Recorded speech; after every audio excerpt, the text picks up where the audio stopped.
नवरात्रि के पावन पर्व पर आप सभी मित्रों को टीवी 20 न्यूज परिवार की तरफ से हार्दिक शुभकामनाएं। आप देख रहे हैं टीवी 20 न्यूज। बने रहिए हमारे साथ। मैं हूं अशोक वर्मा। आजमगढ़ के अतरौलिया में बुधवार को क्षेत्र के आरएस कॉन्वेंट स्कूल महरूपुर में विज्ञान प्रयोगशाला का उद्घाटन हुआ। उद्घाटन समारोह के मुख्य अतिथि पूर्व मंत्री विधान परिषद सदस्य यशवंत सिंह ने सर्वप्रथम विज्ञान प्रयोगशाला में गणेश प्रतिमा पर पुष्प अर्पित करते हुए फीता काटकर शुभारंभ किया। तत्पश्चात विज्ञान प्रयोगशाला में यंत्रों का अवलोकन किया। मुख्य अतिथि यशवंत सिंह ने विद्यालय के बच्चों को संबोधित करते हुए कहा कि आज बहुत ही ऐतिहासिक दिन है। इसी दिन सरदार भगत सिंह का जन्मदिन भी मनाया जाता है। इसे शुभ अवसर पर आज विद्यालय पर विज्ञान प्रयोगशाला का उद्घाटन करने का अवसर प्राप्त हुआ। पूरी दुनिया में हिंदुस्तान पहला ऐसा देश है जिससे सबसे पहले ज्ञान की प्राप्ति हुई। पहले ऋषि मुनियों द्वारा गुरुकुल की शिक्षा दी जाती थी और लोगों से मुकाबले के लिए पुरानी पीढ़ी मार्गदर्शन करने का काम करती थी। आज़ादी के बाद देश के अंदर बड़ी चुनौतियां भी बगल के पड़ोसी मुल्क हमारे देश पर हमला करते थे और हम हार जाते थे, लेकिन आज की वह पीढ़ी के बदौलत देश तेजी से आगे बढ़ रहा है। अब ना भारत को कोई हरा सकता है, न डरा सकता है। मुझे बेहद खुशी हुई थी आज इस प्रयोगशाला का उद्घाटन करने का अवसर मिला, जिससे विद्यार्थियों के जीवन में एक नया अध्याय की शुरुआत हुई। अब पूरी दुनिया में हिंदुस्तान सबसे ऊपर स्थान पर हो जाएगा। बच्चों के उज्जवल भविष्य की कामना करते हैं। विद्यालय के प्रबंधक राणा लाखन सिंह ने आए हुए अतिथियों का आभार व्यक्त किया। कार्यक्रम की अध्यक्षता सुनील तिवारी ने किया तथा संचालन ओंकार मिश्रा ने किया। आइए सुनाते हैं कि पूर्व मंत्री विधान परिषद सदस्य यशवंत सिंह ने क्या कुछ कहा। सर, आज आरएस कॉन्वेंट स्कूल में आपने विज्ञान प्रयोगशाला का उद्घाटन किया, इसके बारे में देखिए, विद्यार्थियों के लिए प्रयोगशाला की कितनी आवश्यकता है। आप भी विद्यार्थी रहे हैं, हम भी विद्यार्थी रहे हैं। हमें यह सीखने का अवसर मिलता है। हम नई नई खोज करते हैं, उसके लिए विद्यालयों में प्रयोगशाला की अत्यंत आवश्यकता होती है। मुझे बेहद खुशी है कि इस विद्यालय ने प्रयोगशाला की शुरुआत की है। हमारे इस विद्यालय के विद्यार्थी बच्चे और बच्चियां इसे सीख करके अच्छी शिक्षा प्राप्त करेंगे। अच्छी शिक्षा प्राप्त करने के बाद आपको पता है कि युवक और युवतियाँ इस देश की ताकत बनते हैं और इस देश की पूरी धरोहर इन्हीं के कंधे पर रहती है। आगे बढ़ने का हौसला इनके पास होता है। मुझे पूरी उम्मीद है कि यहाँ के बच्चे पढ़ करके इस देश को आगे बढ़ाने में अपना सहयोग देंगे। कुछ संदेश देना चाहेंगे बच्चों को, आज आए हैं यहाँ पे? बच्चों से हमारा अनुरोध है कि जो हम शिक्षा ग्रहण कर रहे हैं, हमें योग्यता और सफलता का मुकाम मिल रहा है। उसमें जो हमारे प्रबंधक ने यहाँ बात रखी है, राष्ट्रीय भावना का प्रवाह कराना जरूरी है और राष्ट्रीय प्रवाह जब हो जाएगा तो हम राष्ट्र को दुनिया का सबसे बड़ा राष्ट्र बनाएंगे। यही बच्चों से अपील है कि सारी शिक्षा ग्रहण करने के बाद अतिरिक्त शिक्षा वो अपने राष्ट्रीय बोध को भी समझें। आजमगढ़ के अतरौलिया क्षेत्र के सोमापुर गांव के लोगों ने नव दुर्गा समिति के नाम से मां दुर्गा की मूर्ति प्राण प्रतिष्ठा करते हुए स्थापना की, जिसकी पूरी विधि विधान से पूजा अर्चना करते हुए प्रसाद वितरण किया गया। दुर्गा मूर्ति स्थापना स्थल पर सुबह और शाम को मां दुर्गा की आरती के साथ ही गांव की महिलाएं बचरा गीत गाती हैं, जिससे पूरा वातावरण भक्तिमय हो जाता है। गाँव के नव युवकों ने बड़े हर्षोल्लास और श्रद्धापूर्वक मां दुर्गा की मूर्ति का स्थापना की है, जहाँ सुबह और शाम श्रद्धालुओं की भीड़ लगी रहती है। डीजे की धुन पर भक्तिमय गीतों के साथ पूरा वातावरण गुंजायमान होता है। इस मूर्ति स्थापना को लेकर पूरे गांव में उत्साह है। युवाओं ने बताया कि इस तरह की मूर्ति स्थापना गांव में पहली बार हुई है, जिसे लेकर महिलाओं व युवाओं में दोगुना उत्साह व्याप्त है। दुर्गा पूजा समिति द्वारा 9 दिनों तक मां दुर्गा के 9 स्वरूपों की पूजा अर्चना पूरे विधि विधान के साथ की जाएगी। इस मौके पर राजू प्रजापति, सूरज ललित, अंगद, विशाल, गोविंदा, दीपक मिश्रा, मनीष मिश्रा, रवि रसनी आदि लोग मौजूद रहे। आइए सुनाते हैं कि मूर्ति कमेटी के अध्यक्ष राजू प्रजापति ने क्या कुछ कहा। नाम है आपका भैया? राजू, कहाँ के निवासी हैं? सोमापुर। ये मूर्ति बैठाए हो, इसके बारे में बताओ। ये मूर्ति हमारे गांव पहली बार बैठी है और ये जो हमारे ग्रामवासी के सहयोग से पहली बार बैठाई गई है और सुख शांति से जो है इसका पूजा की जा रही है। सुबह शाम आरती हो रही है और बड़े ही प्यार से इसकी पूजा की जा रही है। इसमें कितने लोग सहयोग दिए हैं, कैसे ये आप लोग मूर्ति कहाँ बैठाए, इसके बारे में? संपूर्ण गांव द्वारा सहयोग दिया गया है। तो आप लोग पहली बार बैठाए, कहाँ से आपके दिमाग में आया कि बैठाना चाहिए? हमारे अंदर भी उत्साह जगा माता के प्रेम के लिए। हम भी माता के प्रेम भक्ति में लीन हो गए हैं, इसीलिए अंतरात्मा से जो है।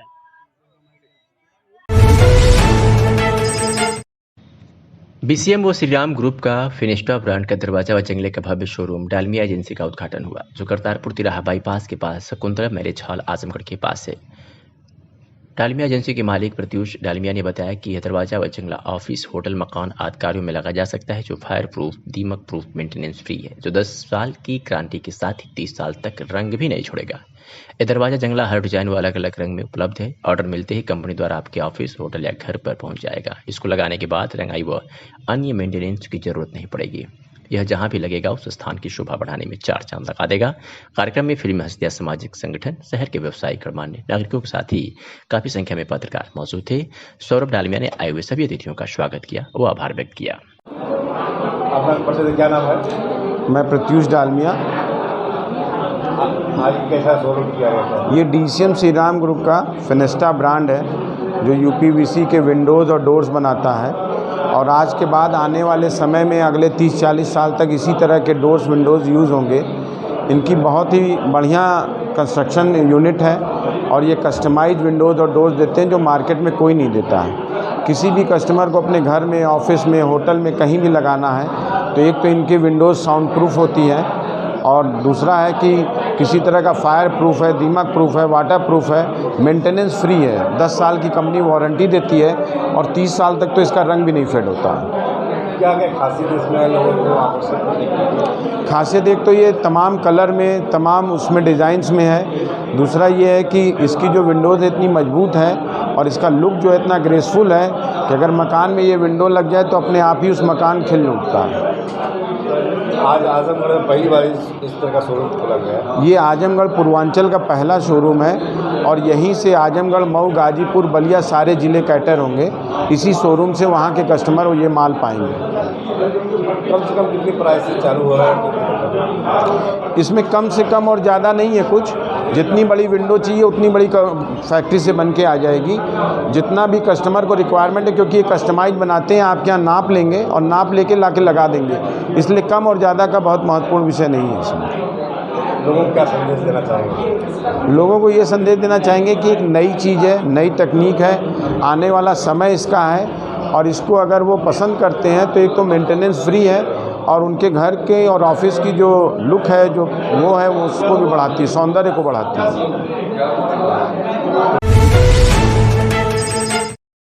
नगर पंचायत महाराजगंज में बजरंग दल अखाड़े द्वारा नवरात्र के दूसरे दिन हाथी, घोड़े, बैंड बाजा के साथ रथ पर भगवान राम की भव्य झांकी निकाली गई। इस आयोजन के मद्देनजर स्थानीय पुलिस प्रशासन की चाक चौबंद रही।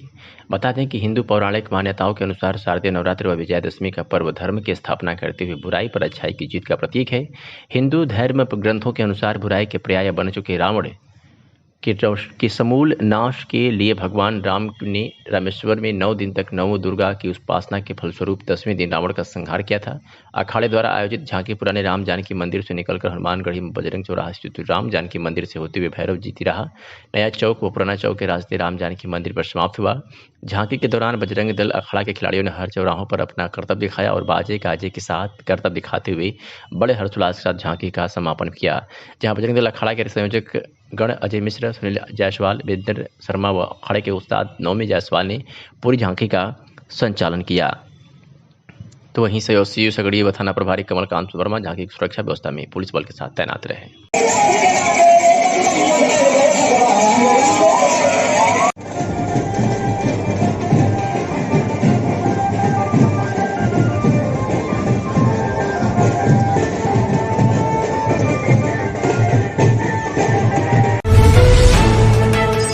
समापन होगा। इसी कार्यक्रम में आज बुधवार को सावधान रथ यात्रा सिलसिला बलिया से चलकर मार्टिनगंज जाते समय अतरौलिया से सिलरापट्टी नेशनल हाईवे 233 ओवरब्रिज के नीचे पहुंची, जहां पर पार्टी के कार्यकर्ताओं ने सावधान रथ यात्रा का जोरदार स्वागत किया, जिसमें सभी कार्यकर्ताओं ने राष्ट्रीय अध्यक्ष ओम प्रकाश राजभर का माल्यार्पण कर स्वागत किया।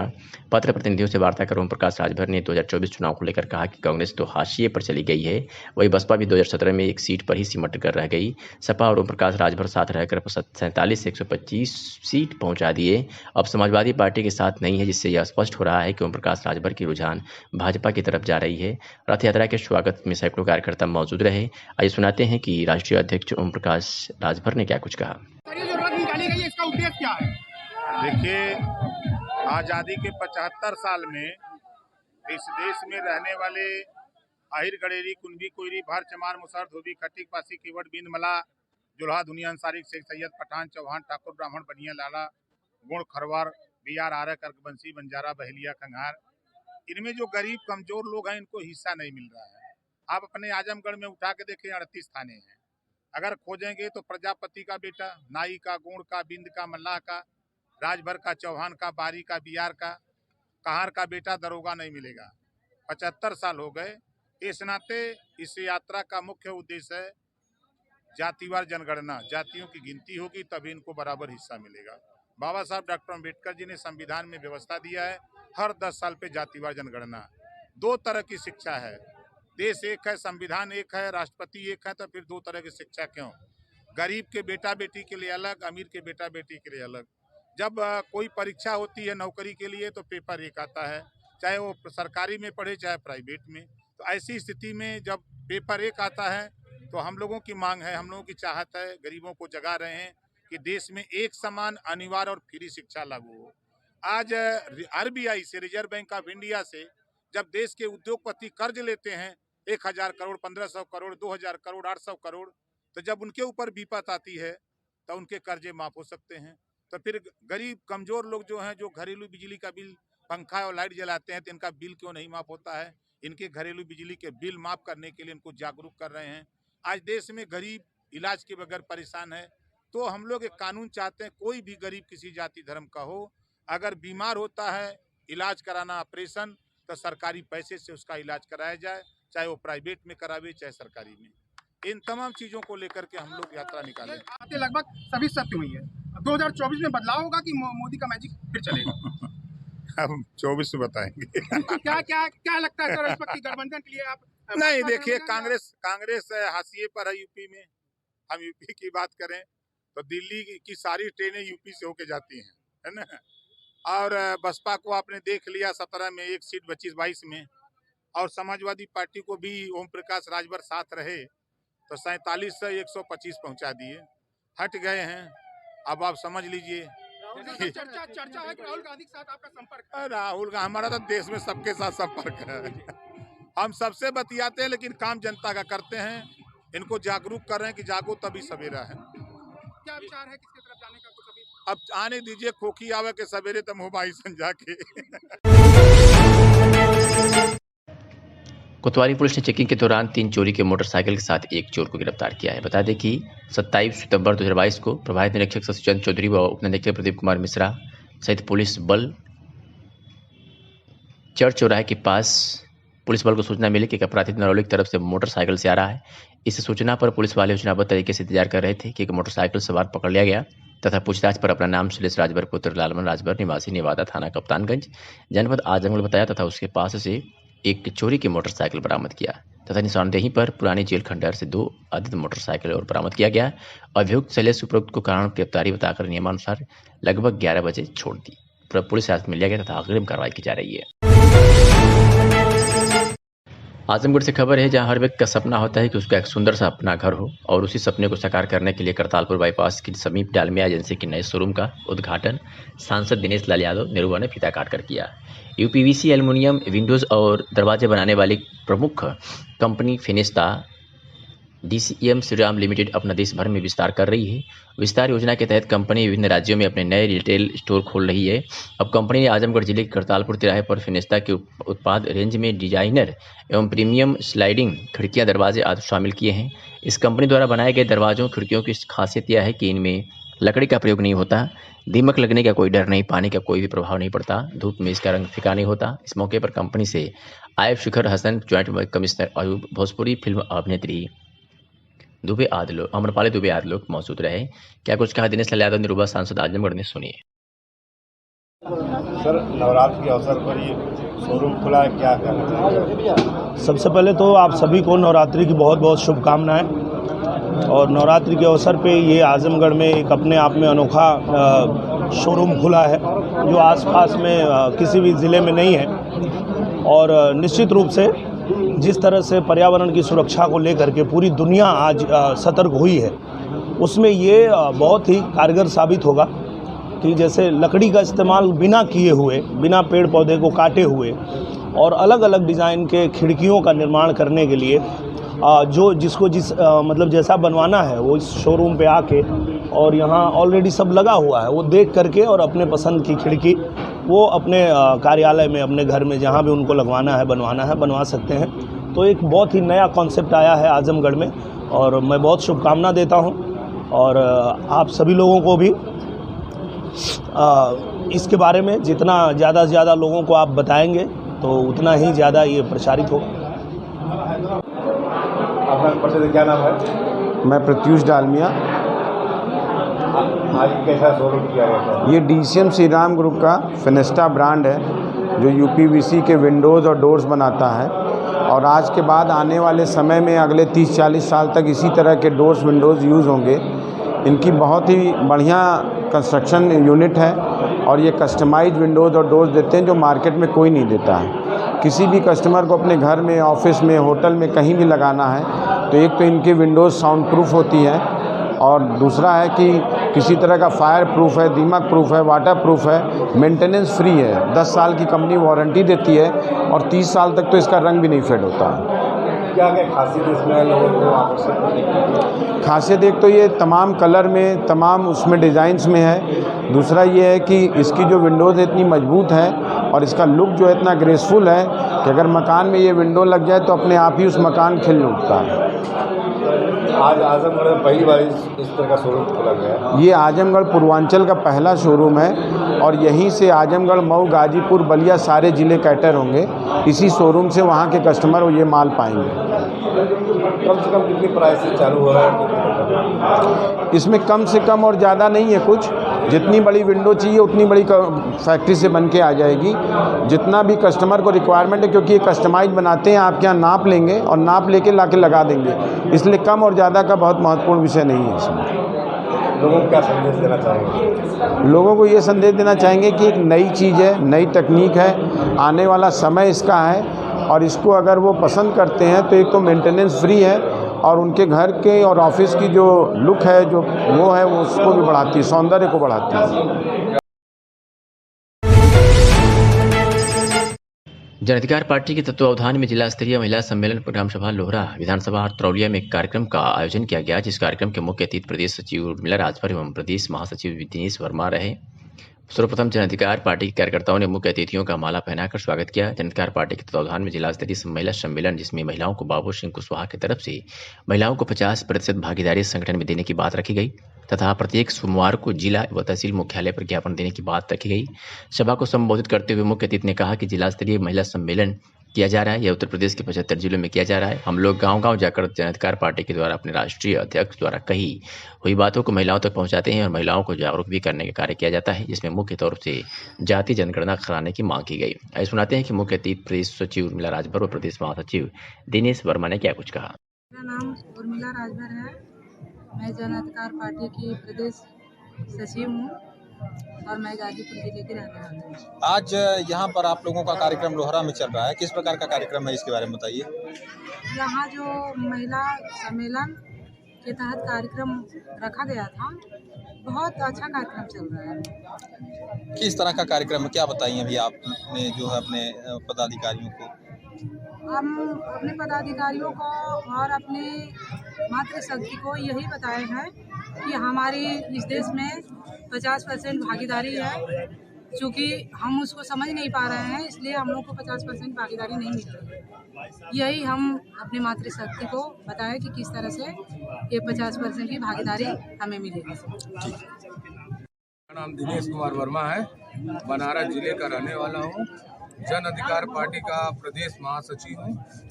आज यहाँ पर महिला सम्मेलन का जो आयोजन आप लोगों ने किया था, जन अधिकार पार्टी द्वारा किया गया था, उसके बारे में बताइए, क्या कार्यक्रम था, क्या यहाँ पर लोगों को बताया गया?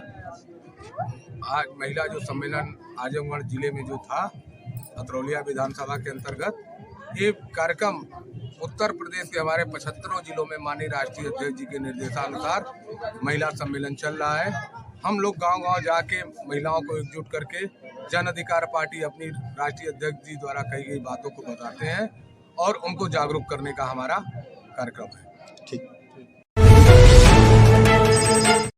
खबर आपको आजमगढ़ से दिखा रहे हैं, जहां पर मौनी बाबा बिल्डिंग मटेरियल को विद्युत विभाग ने बिल जमा न करने से के जुर्म में किया सीज। आपको बता दें आजमगढ़ जनपद के मेहनगर में अड्डी संचालक राम मोहम्मद यादव मौनी बाबा बिल्डिंग मटेरियल विद्युत उपभोक्ता थे जिनके पास 58,000 रुपये का बकाया था। बिजली विभाग द्वारा बार बार जमा करने के लिए कहा गया, न जमा कर पाने की वजह से आरसी जारी की गई, जो नायब तहसीलदार द्वारा बार बार वसूली के बाद भी बिल जमा नहीं किया गया। बावजूद इसके भी बुधवार को नायब तहसीलदार से दबंगई करने पर उतारू हो गया। पूरी घटना को एसडीएम से अवगत कराया गया। तब एसडीएम संत रंजन व नायब तहसीलदार शैलेंद्र चंद्र सिंह मौके पर जाकर दुकान को सील कर दिए। मेहनगर से धीरज तिवारी की रिपोर्ट। यह बड़ी खबर आजमगढ़ से है, जहां मेहनगर नगर पंचायत स्थित दरगाह पर वरावफात के मद्देनजर संभ्रांत नागरिकों के साथ आयोजित किया गया शांति समिति की बैठक को संबोधित करते हुए एसडीएम संत रंजन ने कहा कि वरावफात का पर्व सौहार्दपूर्वक मनाएं। उन्होंने धार्मिक स्थलों पर बजने वाले लाउडस्पीकर की आवाज़ को सीमित रखने के निर्देश दिए। इस दौरान एसडीएम संत रंजन ने नगरवासियों से उनकी समस्याओं के बारे में पूछा, साथ ही त्यौहार सकुशल संपन्न कराने के लिए सुझाव भी मांगे। इस दौरान नगरवासियों ने प्रशासन का पूरा सहयोग करने तथा त्यौहार को शांतिपूर्वक मनाने का आश्वासन दिया। इसी क्रम में एसडीएम व थानाध्यक्ष बसंत लाल ने मेहनगर के वरावफात रूट का भी निरीक्षण किया। आजमगढ़ के निजामाबाद तहसील क्षेत्र के बड़ागांव स्थित 80 मैरिज हॉल में भारतीय पत्रकार संघ के जिलाध्यक्ष वीरेंद्रनाथ मिश्र की अध्यक्षता में एक बैठक हुई, जिसमें संगठन के प्रदेश अध्यक्ष मोहित बजाज द्वारा हजरतगंज लखनऊ कार्यालय पर प्रदेश संगठन की बैठक में शाह आलम फरारी को भारतीय पत्रकार संघ का प्रदेश संगठन सचिव मनोनीत किया है। आज आजमगढ़ संगठन के पदाधिकारियों की बैठक 80 मैरिज हॉल में हुई, जिसमें जिलाध्यक्ष ने बताया, फरारी प्रदेश कार्यालय में होने से जनपद के पत्रकारों हित में रहेगा और संगठन को मजबूती मिलेगी। इस अवसर पर कार्यक्रम का संचालन वरिष्ठ पत्रकार राकेश पाठक ने की और शाह आलम फरारी द्वारा लगभग 2 दशकों से पत्रकारिता के क्षेत्र में किए गए कार्यों का वर्णन किया। इस अवसर पर वीरेंद्रनाथ मिश्र, राकेश पाठक, डॉक्टर शाहनवाज खान, ज्ञानचंद पाठक, मोहम्मद सादिक, राजेश पाठक, सर्वेश तिवारी, राकेश चतुर्वेदी, अभिषेक उपाध्याय, राजनारायण मिश्र, जहींद यादव, अमरजीत यादव, धीरज तिवारी सहित तमाम लोग मौजूद रहे।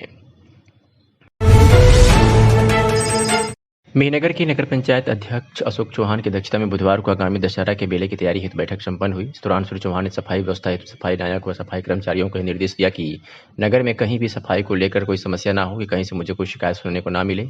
मेला लगने वाले स्थानों पर विशेष सफाई कराया जाए एवं पेयजल सही तरीके से होने के लिए निर्देशित किया गया कि पानी समय से हर घर तक पहुँचना चाहिए। अगर कोई समस्या आती है तो वह कार्यालय में सूचित करें। वही विद्युत व्यवस्था हेतु सख्त निर्देश दिया कि वार्ड के किसी भी हिस्से में कोई भी स्ट्रीट लाइट बंद नहीं मिलना चाहिए। आप सभी लाइनमैन नगर के भ्रमण कर देखते रहें। अगर कहीं भी कोई लाइट बंद मिलती है तो उसको तुरंत बताएं, अन्यथा संबंधित कर्मचारी के खिलाफ कार्रवाई होगी। खबर आजमगढ़ से है, जहां वीर एकलव्य घाट राहुल नगर मड़िया में पूर्व सभासद मुखराम निषाद के नेतृत्व में सैकड़ों की संख्या में स्थानीय बुजुर्गों और नौजवानों के साथ मंदिर निर्माण को लेकर एक मीटिंग की गई, जिसमें स्थानीय लोगों ने निर्णय लिया कि अगर मंदिर निर्माण के संबंध में जिला प्रशासन द्वारा कोई निर्णायक निर्णय नहीं लिया गया तो कल होने वाले कार्यक्रम में स्थानीय लोगों द्वारा वर्तमान सांसद दिनेश लाल यादव और माननीय मंत्री मत्स्य विभाग डॉक्टर संजय निषाद का घेराव किया जाएगा और जब तक कोई निर्णय नहीं हो जाता तब तक स्थानीय लोग वहां से नहीं हटेंगे, क्योंकि सांसद द्वारा 19 तारीख को आश्वासन दिया गया था कि मंदिर नहीं टूटेगा और मंदिर का जीर्णोद्धार किया जाएगा।